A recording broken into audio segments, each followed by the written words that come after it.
Yes, I think it's ready. And I'm ready too for some vector subtraction and equations. Come, join me. So vector subtraction. It's the same as adding the negative. And what we mean by that is if you have vector A and vector B, and there's a subtract between them, it's the equivalent of the adding technique that we learned in the last video where you attach one vector onto the end of the other, like this. So visually, what would that look like if we had vector A here and vector B over here? If you were to add them together, you would put B at where A ends and start it. But if we're doing the negative, it's reversed. So it's the same magnitude, but it's going in the opposite direction. And the resulting vector is A take B. So that's what that would look like, because A plus B would be in this direction. All right, so for the vectors illustrated, show how we would construct R take S. So here we have R, and S is going in that direction. So we want the opposite of that. So imagining R. Visually, you might start with thinking what S would look like, and notice that S goes to the right 1 and up 3. So the subtract, the negative version of that, would go to the left 1 and down 3. So it would look like this. So all up, our R take S vector is along here, and that's what that looks like. What about another one? S take T take R. So start with S. Now thinking about what T does. So notice that T went left 2, down 2. So if you want the negative of T, you have to go right 2 and up 2. Same for R, it went to the right 4. So the opposite of that, when we do the negative, would be to the left 4. And notice that that has to come from T. And therefore our final vector is from S to R, well, from the beginning point to this end point, and we would draw that line. So for points A, B, C, D, simplify the following vector expressions. Now, as we talked before, that when you do vector addition, subtraction, that you need the two middle letters to be the same, as though they are going to come together and bounce off each other and disappear, and you're just left with the end points. So currently B is next to a C. Well, we can't do our addition or subtraction if it's like that. So the way we're going to write that is, I'm just going to write it out a little bit longer the first time round. I want you to think of it as adding here instead of a subtract. We have B to C, and I'll just put off to the side here this first time as BC, the vector BC is equal to the negative of CB. So they're the same, and so that's why we've got permission to turn that take into a plus, and the B and the C have switched positions. Now that those two B's are next to each other, so they sort of cancel out, and we're left with the vector AC.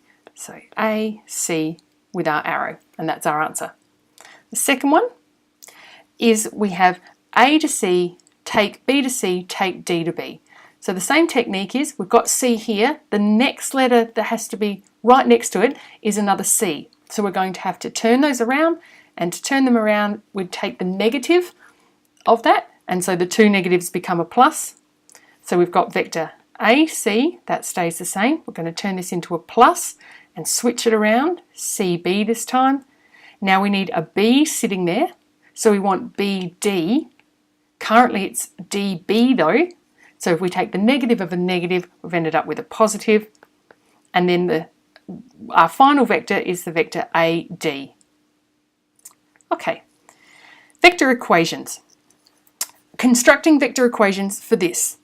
Now that's where you take one vector and make it equal to, I guess, the sum of the others. Which one? You may ask yourself, it doesn't matter. As little friend here is telling us, we select any vector for the left-hand side and then take another path from its starting point to its finishing point. I'll show you what we mean. So if we were to do the vector t, so that starts here and ends here, what's that equivalent to? It's equivalent to going along the r vector and then adding on the s vector. We've ended at the same position. You could do that for either of them. So let's have a look at that. The r vector starts here and ends over here. So what's equivalent to that? We would have t and, well, S, but it's the negative of S. And that's what we've got there. And what's the third version we could do? S. So S starts here and ends here. So we would have to go along this path. So we would have negative R, positive T, as you can see there. Now, there might be a part of you that goes, oh, I don't like starting with a leading negative. I prefer to have something positive. And that's fine, actually. You can switch them around. And because addition here is commutative, that they can be switched around and it's still the equivalent vector of S. You might like to think about that if we started at the same point and we add on T to start with, see if you can imagine a parallel vector that would be drawn out here along my pointer. And then if you added on negative R, so that's R in the negative direction, you would actually still end up at that end point of S. So they are equivalent. Okay, a different shape, one equation. Let's say we do Q. So Q starts here and ends here. So what's equivalent to that? P, and then going along here, R. So adding those on. So notice here, because we can't do the bold like we've got here from the text, we still put arrows on. Or, just for some different versions, what if you wanted P? Thinking where P starts and ends, you would have Q and then subtract R, because the opposite direction.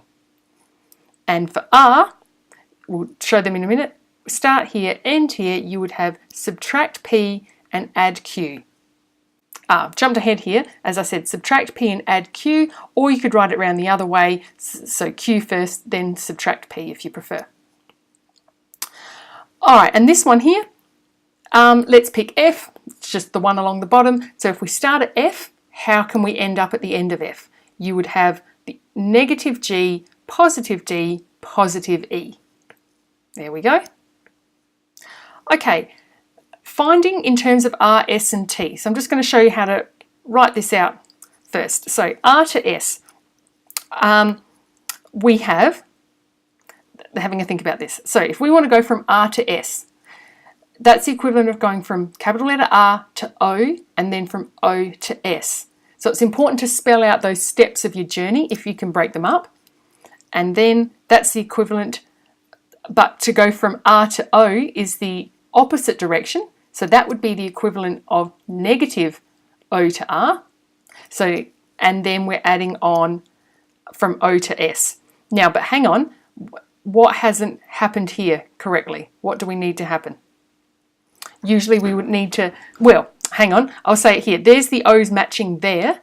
So we know that this vector addition is okay. And then we've accounted for the negative direction. And then we have put in the little letters R and S. Because this is written from the text, it's in bold, but when you write it, you'd need to put little arrows on top of R and S there.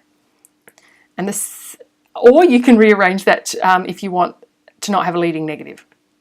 And the second one, S to R, let's think about this, S to R, that direction. So it's the equivalent of S to O, and then from O to R. So write that one first. Well, she says that, and then it doesn't appear on the screen. Right, so, because the connection here is, if you can realise that what we've done in part B is actually similar to part A, but in the opposite direction. So in part A, we already calculated from R to S. Part B is now the same vector, well, the same distance, but going in the opposite direction. So we can take the negative of what we had in part A, and noticing our answer for part A was S take R. And so notice that we've got the bracket here with a negative out the front because it's the negative of all of that. And then expand that out and watching your signs. Or again, you could rearrange that to not have a leading negative. Okay, join me next time for geometric scalar multiplication. Thank you.